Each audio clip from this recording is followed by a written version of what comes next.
L'art de faire confiance à l'univers, c'est un sujet particulièrement important que j'aimerais aborder ici, parce que c'est ce qui nous permet de créer une vie extraordinaire, de recevoir, ce que l'on désire profondément. Ça nous permet de créer aussi des relations absolument extraordinaires et vraiment l'art de faire confiance à l'univers, c'est un point de départ, c'est une fondation qui va permettre à vous et à vos clientes, aux personnes que vous accompagnez, de s'épanouir, d'ouvrir leur cœur et de manifester les plus belles choses dans leur vie. Je sais que ça peut paraître, perché, je sais que ça peut, manquer aussi de: «OK, mais comment je le fais?» Dites-vous que s'il n'y a pas ces fondations-là, tout ce que vous aurez envie de manifester dans votre vie, c'est complètement possible, mais ça risque d'être beaucoup plus dur, beaucoup plus long et fait dans une certaine lutte. Alors moi, je suis une grande rêveuse déjà. Il faut savoir ça, c'est important. Je suis une grande rêveuse, j'ai une énorme vision pour ma vie. J'adore défendre des causes qui sont importantes pour moi et y aller à fond. Je suis une passionnée aussi de la vie. Et donc, il y a un moment donné, avec tous ces rêves que j'avais, avec toutes ces envies, avec tous ces besoins d'aventure que j'avais dans ma vie, j'ai eu besoin vraiment d'y croire très très fort pour que ça se réalise et pour ne pas avoir à me crever, à me fatiguer, et trouver 10 millions de solutions pour que euh, je puisse y arriver et que j'arrive à lâcher prise et que tout en fait se fasse et se manifeste dans une fluidité et dans une facilité qui des fois m'a complètement bluffée en fait dans certaines choses que j'ai vécues dans ma vie.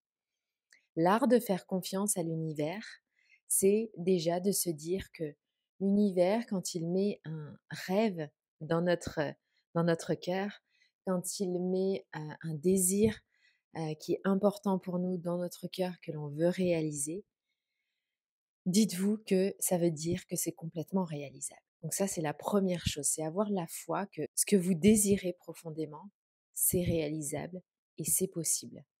La deuxième chose, c'est que ensuite, ce qui se passe par rapport à tout ça, à tous ces rêves, c'est qu'on va essayer de chercher des solutions pour y arriver. On va essayer de mettre en place des choses, on va trouver comment je peux faire pour avoir ça, pour avoir ci, pour rencontrer cette personne, pour pouvoir avoir la plus grande communauté, pour pouvoir avoir des clientes que j'aime, etc., etc. Et ça va se transformer en fait en objectif. Et donc, ça remonte dans le mental. Donc c'était dans le cœur au départ et puis tout doucement, ça remonte dans le mental parce que on va essayer de trouver des solutions. Donc qu'est-ce que ça veut dire trouver des solutions? Ça veut dire que inconsciemment, on l'a déjà transformé en quelque chose qu'on a besoin de résoudre. Plutôt que juste quelque chose qui est déjà là et qui va arriver parce que ça fait partie de la vie. On va transformer ça comme il faut que je résous et que je dépasse plusieurs et que je passe plusieurs étapes et que je fasse un plan et que je vois un petit peu comment ça peut se passer pour pouvoir y arriver. OK? Je dis pas qu'il y a pas du tout de stratégie à avoir. Je dis pas qu'il y a pas du tout de plan à avoir. Je dis pas que c'est important. Je dis juste que, du coup, ça remonte dans le mental. Et en fait, ce que je vous partage là aujourd'hui, c'est pour que vous puissiez prendre conscience du fait que ça remonte dans le mental et que ça, du coup, devienne des objectifs. Et c'est OK que ce soit des objectifs, mais en fait, notre esprit, notre mental a appris que quand il atteignait pas ses objectifs, ça devenait un problème. Alors qu'à l'origine, c'est pas du tout un problème d'avoir un rêve, mais ça devenait un problème, en fait, que notre système, en fait, intérieur va développer du stress, va aussi réagir au fait que ça n'arrive pas exactement de la façon dont on veut que ça arrive, ça n'arrive pas exactement dans la façon dont on a dit que ça devrait arriver et que donc il va développer en fait du stress, il va développer aussi de la déception, il va développer aussi de la peur vis-à-vis que ça n'arrive pas. Et donc là, vous avez vu la différence entre le début de mon discours et mon discours d'aujourd'hui, de maintenant, c'est que maintenant, je, je suis en fait dans un état de manque de ne pas avoir ce que j'ai envie d'obtenir.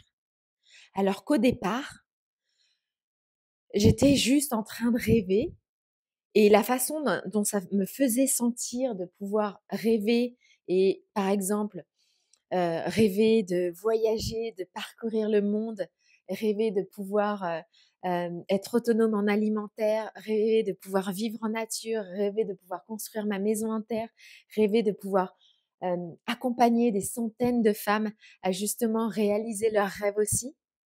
Au départ, la vibration, elle est énorme et le fait que ça rentre dans le mental et qu'en fait, on cherche à trouver comment est-ce qu'on peut faire pour réaliser ces objectifs parce que ça s'est transformé en objectif à cause de notre mental, fait qu'à chaque fois qu'on va pas y arriver de la façon dont on veut ou que ça va pas arriver assez vite, eh ben, on va être déçu. On va avoir des doutes que ça puisse arriver, alors qu'au départ, non, parce que c'est là, c'est en chemin. Vous voyez la différence entre les 2. Et donc ce qui va être important là, à ce moment-là, c'est de prendre conscience du moment où on switch, en fait, du rêve et donc là où on est complètement en vie et qu'on laisse complètement la vie circuler en nous, à j'ai des objectifs, je me suis fixé des étapes pour y arriver, mais ça se passe pas comme je veux, donc je suis déçue, je suis dans le manque, j'ai des doutes, comment est-ce que je peux faire?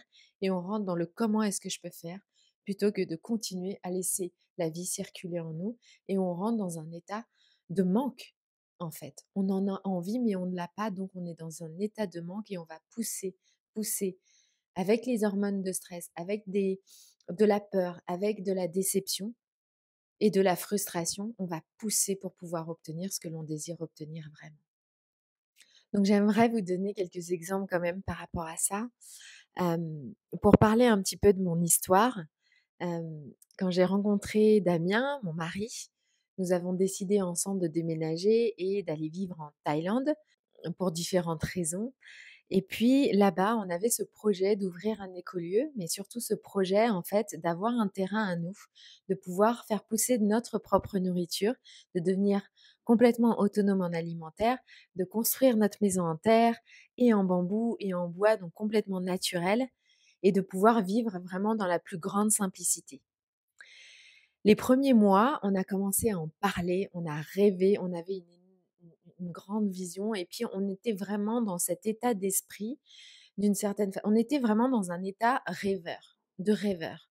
On n'avait fait aucun plan, on savait pas comment ça allait se passer, on n'avait pas de deadline, on n'avait pas fait des calculs de combien d'argent on aurait besoin pour pouvoir créer ce rêve et cetera et cetera. On n'était pas du tout là-dedans. On était juste dans l'échange et en fait, on laissait la vie circuler à travers nous et à travers nos paroles aussi, dans l'échange de comment ça pouvait, comment en fait, c'était de vivre, une vie, comme celle-ci qu'on décrivait ensemble.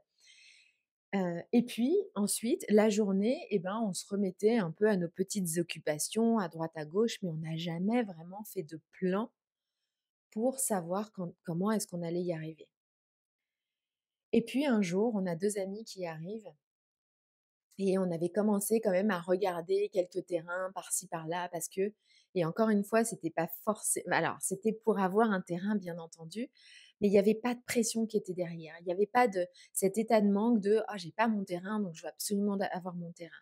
Non, c'était de la découverte, c'était de la curiosité, c'était de et si, en fait, on tombait sur le terrain parfait? Et si on allait se balader pour voir comment c'est à l'extérieur? OK? Et donc si on a 2 amis qui arrivent et puis à ce moment-là, on discute et on leur parle un peu de notre projet et au même moment, en fait, notre propriétaire arrive et là, il entend notre conversation et il entend pourquoi est-ce que voilà, on continue à parler du projet d'écolieu, on continue à parler de la maison en terre et cetera et du jardinage et de la permaculture et tout et là, à ce moment-là, il nous dit: «Mais attendez, je crois que j'ai un terrain parfait pour vous». Il y avait nos 2 amis qui étaient là. Nous, il faut savoir que en fait, on avait zéro budget pour pouvoir créer ce lieu. On avait un tout petit peu de budget. On avait quelques milliers d'euros avec nous. On avait un tout petit peu de budget et comme par hasard, en fait, il y avait tout qui était réuni pour qu'on puisse aller visiter un terrain. On savait même pas si c'était le bon terrain pour nous. On arrive sur le terrain et là, on ressent l'énergie, on voit la beauté du terrain, on voit la beauté de ce qui l'entoure. C'était absolument magnifique sur le moment. Et je ne crois pas au hasard, bien entendu, c'est pas une coïncidence, mais nos 2 amis étaient là justement et ils ont vu le terrain aussi. Et le fait de voir le terrain, de venir avec nous, on a commencé cette conversation de: «Mais attends, pourquoi est-ce qu'on pourrait pas l'acheter?» Et là, on a partagé cette conversation à plus que 2, mais plutôt à 3, à 4 là. Et on a parlé argent, on a parlé budget, on connaissait le prix du terrain, on a parlé de notre projet, on a dit: «Bon, bah», ils nous ont proposé, ils ont fini par nous proposer: «Bah, nous, on adore votre projet, on est prêt à mettre des billes dedans, achetons le terrain tous ensemble, tous les 3, tous les 4». Et ça s'est fait comme ça. Et donc, c'est ce que j'ai envie de vous partager là, par rapport au fait de développer cet art de faire confiance à l'univers. J'espère que ça vous a parlé, cette vidéo. En tout cas, n'hésitez pas à me partager vos ressentis, n'importe quel ressenti, vos réflexions, ce que vous avez aussi vous déjà vécu. Si vous avez à quel point vous avez vous développé cet art de faire confiance en l'univers. Likez cette vidéo juste en dessous, appuyez sur la petite cloche, surtout pour pouvoir être averti des prochaines vidéos que je vais sortir parce que je vais parler de sujets extraordinaires qui vont vous aider, vous et vos clientes, à créer une vie exceptionnelle. À très vite.